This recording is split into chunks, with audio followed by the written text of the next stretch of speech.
Good afternoon, ladies and gentlemen. My name is Harvey, and I'm proud to present my Capstone project, Streamline MiSN operation and improve scalability with AI integrated service application. So just a little bit of background of how I come to select this project in the first place. I work in a wide variety of companies. I work as an engineer, marketing, and sales, product management. And in my last role, I work as the head of Thailand 5G ecosystem in the research center, where our main target is to integrate the emerging technology with Thailand's key industries, like healthcare, manufacturing, smart cities. And my last assignment at my previous company is trying to solve this healthcare disparity issue in Thailand. So basically, we're just trying to expand decentralized healthcare technology throughout the countries. In order to do that, we do a wide range of ecosystem partners like top hospital regulators, a lot of ministries, medical equipment manufacturers, and software providers. And together we build a lot of innovation in order to aid healthcare, right? So when I heard of this mission statement of my sponsor, MiSN, Jay and Jennifer, MiSN seek advanced technology to expand healthcare, social, and prenatal services for underserved communities. I jumped into this project without any hesitation. And in this project, I utilized a 14-day sprint. We did it for 6 sprints, even though some sprints are not totally 14 days because we got a very short, limited times throughout the semester. So let's get on to the sprint 1. So basically, sprint 1 is trying to understand the pain point of our sponsors, of my sponsors. And basically, MiSN established in 1990. They've been providing services, basically matching state services to the underserved people, because you gotta understand that these underserved people, they don't have the privilege of the access to high quality healthcare service, insurance services, and other services. So it has become a very challenge for these underserved community, and MiSN comes into play in matching a very suitable service for each underserved communities. And for the first sprint, you can see where it is in the navigation bar here. So there are 6 sprints, and in each sprint, we'll go through each phases. I'm trying to be quick because we have limited time here. Basically, in the first sprint, I'm trying to understand the pain point of the users. And user in these scenarios is MiSN, right? So there are a wide range of questions. So before I even get to a first meeting with them, I research on my own, research on their website, research on their press releases, and try to form the question that I would ask them in the first meeting. Then we get onto the conversation, and there are 3 main points that I extract from interviewing with them. Currently, the amount of work process, their lack of data collection, and they want to scale the service. So they're experiencing a challenge trying to expand the service with relying on the manual work process. So that's the core of the problem. So from the information I got from an interview, I mapped out this operation workflow of MiSN. And basically there are 3 main phases. Client screening. Keep in mind that client in this sense is the underserved people themselves. So they screen the clients if the MiSN can provide suitable service for them or not. If it is, MiSN will continue onboarding those clients. And also, they make sure that the service that they recommend to their clients has been received properly by the underserved communities. So there are these main operation workflow I got from the first meeting. To give it more sense, I created a rich picture which will summarize the workflows of the MiSN. So, just not being too detailed about the operation, you can see that many things has been done manually. There's a lot of paperwork, there's a lot of manual work processes. For example, the clients once submitting a health request, right? Then the MiSN agent need to call them one by one and ask through all their pain, what help do they need. Then essentially the agent will need to travel on site to the client's house. Then they're conducting a 2 hours, 1.5 to 2 hours interview. There's a lot of things like language barrier, not to count the problem cause. And then, after the agent get the request from the clients after the interview, they will continue to match the service with the state servicing. Of course, there are tons of them.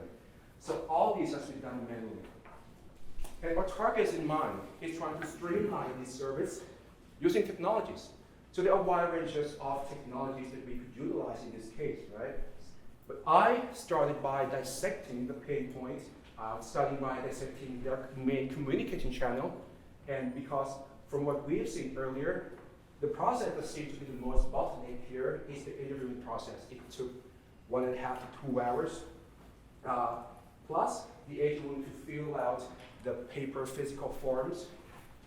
And their main communication channel to their clients right now is phone and email, and in-person interview, of course. So my first thought is, how do we replace those manual services? How do we replace those manual operations? And the first thing that came to mind is the automatic speech recognition ASR technology and auto form filling applications. So the first thing that I have in mind is to just create this engine and integrate it into something. We don't know what. One of the ideas is to integrate it into the existing infrastructure, which is the link NYC. We have over 2,000 links throughout the city, right? So on the first sprint, I presented this idea to Jennifer and Jay, and I got feedback that most of their clients located outside of the city, which means even if I create this system integrated into the existing infrastructure like Link NYC, it wouldn't make sense, right? Because most of the clients are not even in the city. And Jay has raised on the point that the integration of AI must incorporate the consideration for the bias, inclusivity, and accuracy. And also, I got another point that MiSN agent will not only match service to the clients, but it also will make sure that the clients have successfully received the service. So these are the feedback from the first sprint. Then I'm trying to think through it because there are a lot of requirements and there are a lot of points that need to be, thinking over. And in this kind of problem, I utilize the MiSN principle to break down the problem into the 3 main buckets: client segment, technology integration, agent and client interaction. In the client segments, I break down the clients into those that have technology access and those that don't have technology access. So that the application that we're developing, it will serve for those who have technology access. For those that doesn't have technology access, that would be the work of the MiSN agent. So let's say that right now we have 2 segments, right? Who have technology, who doesn't have technology. By building technology and make it more seamless to this group, the agent will have more time to spend more quality time with the other segment that doesn't have technology access. Technology integration, we certainly will need some kind of AI. At this point, it's still some kind of AI in order to automate those workflows. And to efficiently track each case, we're going to need some kind of CRM platform. I still don't know the detail at that point. And for the agent and client interaction, clearly they're interacting throughout the operation. And language barrier has become one of the greatest challenges of MiSN operation. So whatever the application is, we need to make sure that it has multilingual support and also some kind of built-in communication channel. So the objective of the application, not the product yet, the objective is to streamline MiSN operation with sustainable technology integration. Then we go over the key result of the development. The sponsor has said that currently the agent can handle 4 to 5 clients per day, and we want to double that number, essentially. We want to make sure that the management team have the ability to track each operation, has the ability to collect data for their future operation. And also we want to make sure that whatever it is sustainable. It does not require more budget, higher budget than the current operation. So those are 3 key results. Sprint through is about more researching. So with that in mind, I created a stakeholder mapping, identified their needs, what each stakeholder needs. So of course, the MiSN agent will need efficiency of the service monitoring, streamline the operation. The agent will need something to reduce their manual work and the better client interaction. Clients, of course, they need access to accurate information, easy service matching. So basically, the clients will need the service matching as soon as possible, as accurate as possible. And I used this map and categorized each stakeholder into the core stakeholder, involved and informed stakeholders, to make sure that we can efficiently prioritize the feature that we'll include in this application. So I go over the stakeholder pain points again, what pain points entail each stakeholders. And it's certainly clear that we need, like I said, we need some kind of AI. At this point in Sprint 2, I summarize what AI feature do we need to streamline these operations. Essentially, there will be transcription, auto-form filling, the transcription to replace the manual interview, right? The auto-form filling is to take the context from that transcription, fill the form. Eligibility screening, because not 100% of the clients who request for the service will suitable for what MiSN has provided. So we need to make sure that they pass a certain criteria before we onboard the clients. And after the clients pass the eligibility screening, we're going to make sure that we utilize these AI capabilities to match them with the appropriate program that MiSN provided and the service which MiSN has in their arsenal. So I went into the, I'm trying to see the world-class expert. I went into Alberto Tres-Wax, one of the greatest minds in AI integration, and I asked him a lot of questions. And he's been, one of his suggestions is, do not build this thing from scratch. You're not going to finish it on time. Because there are some certain challenge when it comes to developing this kind of software. He also suggests a lot of on-the-shelf products, on-the-shelf AI products, CRM products, which are widely available. So, should I adopt on-the-shelf products or build it from scratch? To answer this question, I created a business model canvas to deeply analyze the issue, the limitation of the organization, and the future development. And I tried to articulate this analysis together, and we find out that, whatever this is, MiSN is a non-profit organization, which means their main income came from the government grants and donation. They have certainly an unreliable maintenance budget. They don't know what kind of budget they're going to receive next year and the next 5 years, right? So whatever it is, we need to make sure that the operation cost will be minimized, the operation and maintenance cost. Also, these MiSN agents, all of them, will still be inactive during the time that we try to deploy this new system. It means that the operation cannot go down. And we can't just, try to introduce new system 100% of the time and trying to flip the operation day and night, because that way the operation will be interrupted. So whatever it is, we need to gradually deploy this operation. We need a lot of feature iteration to make sure, based on the user feedback, to make sure that it really fulfills their requirements. And also, for the user, like I mentioned earlier, the underserved people, many of them are elders, they have very low digital literacy. So for the client side, the user interface and user experience has to be very personalized and user-friendly. And then I tried to think through this analysis again. And I remember that one professor said to me that digital transformation is 20% tech and 80% people. And when you try to introduce new tech, be caterpillar, not butterfly. Be subtle and humble, and analyze the process a lot. Don't try to be contrast with the current process. And I still remember it until this day.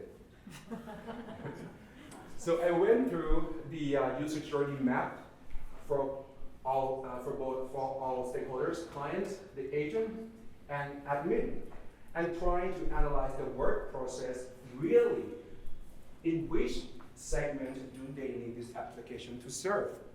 So our goal is trying to elevate this happy emotion even more and try to lift up these regrets, right? At least zero out these regrets.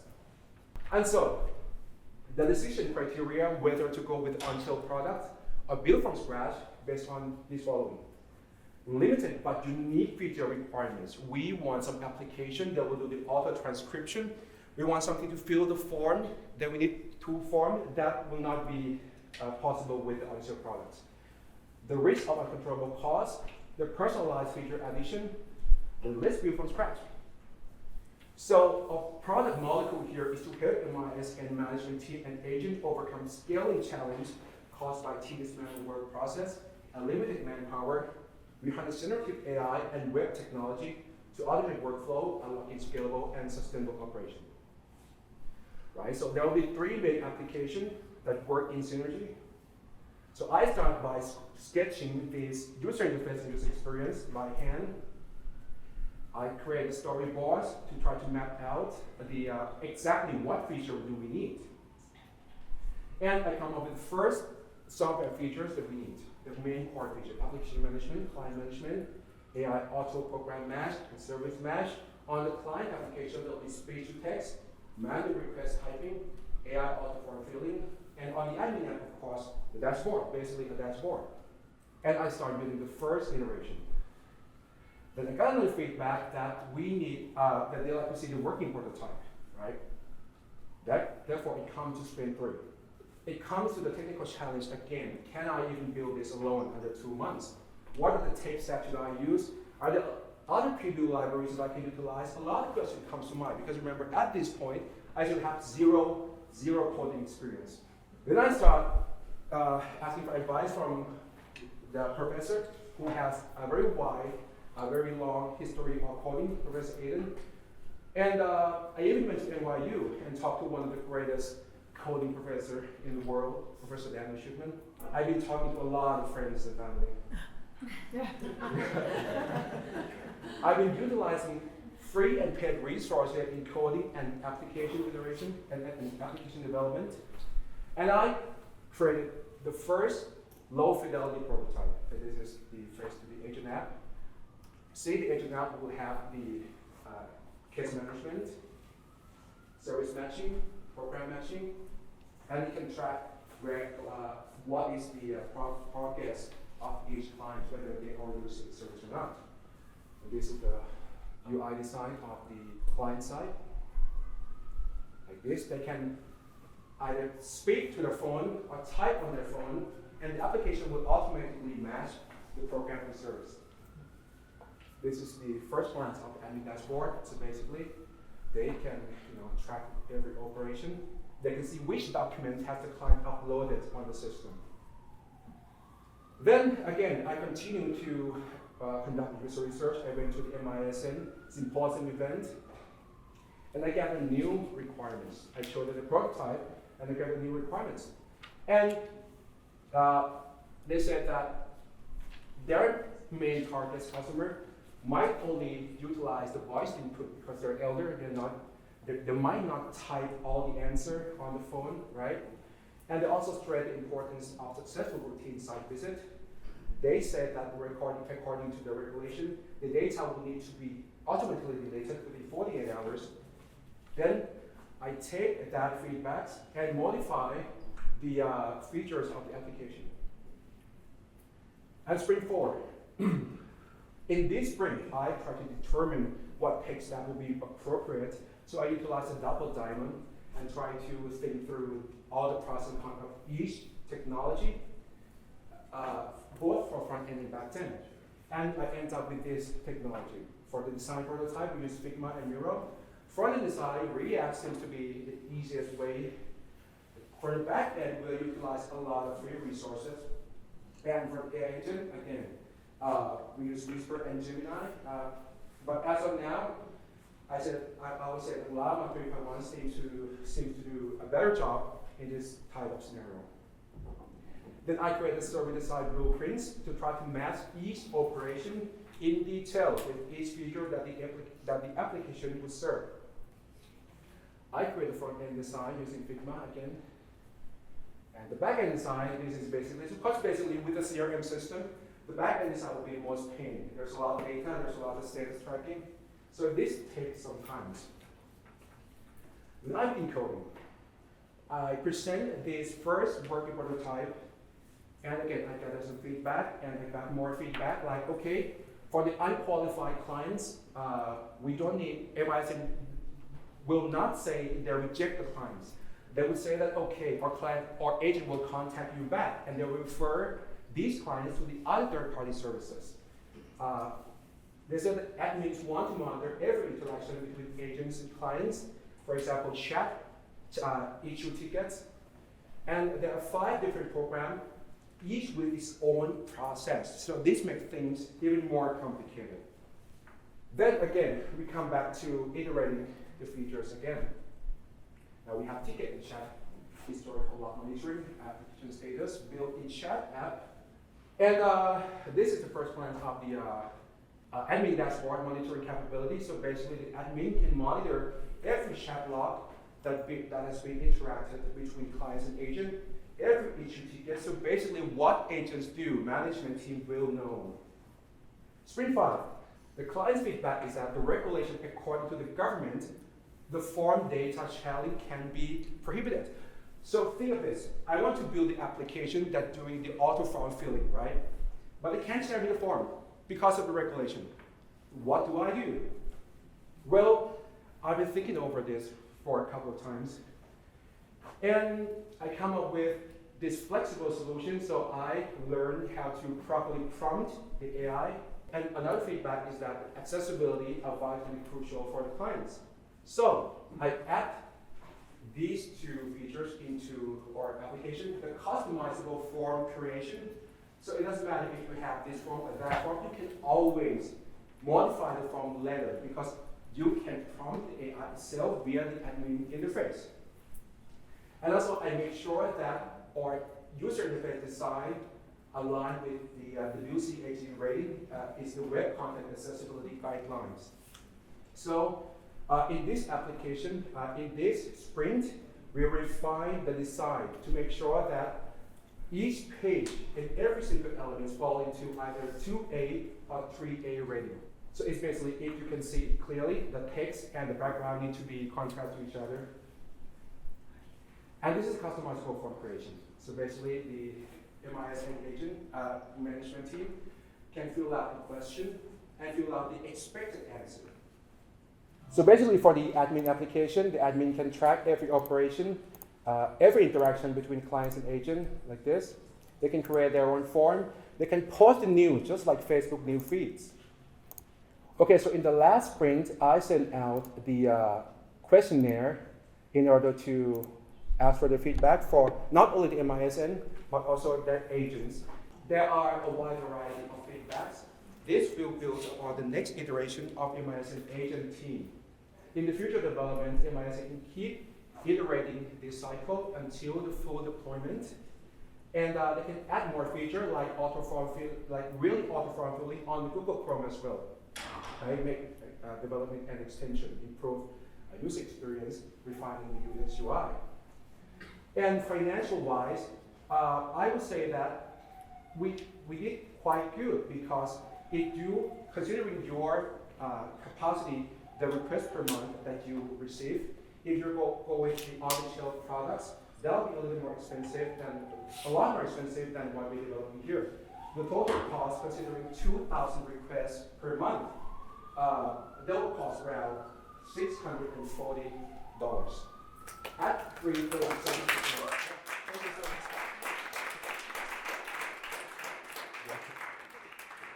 Thank you so much. Any question? So why don't we have your sponsors come up on stage? You drove all the way from upstate New York. Why don't you come and stand up? Thank you.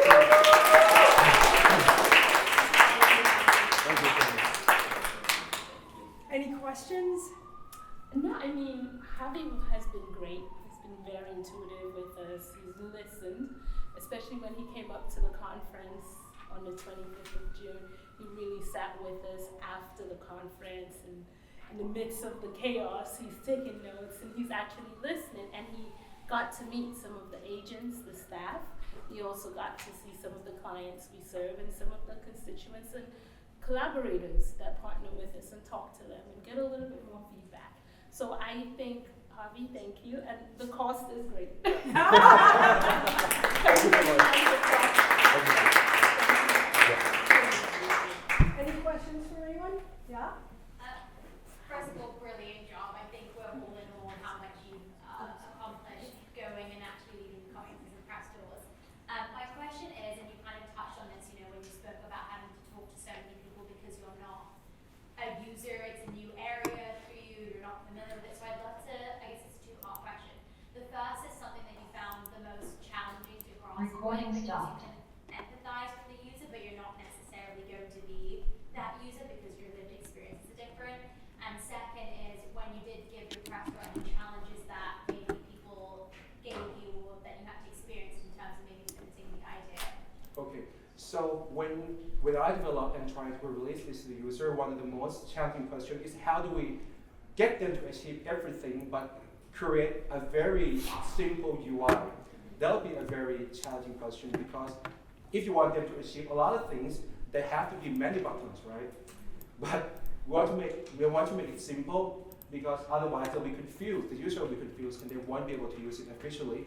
So one of the things is iterating a lot. And you can see from the survey result there, there's still some people giving a 2 rating. So there still need more iteration in order to keep continually improving.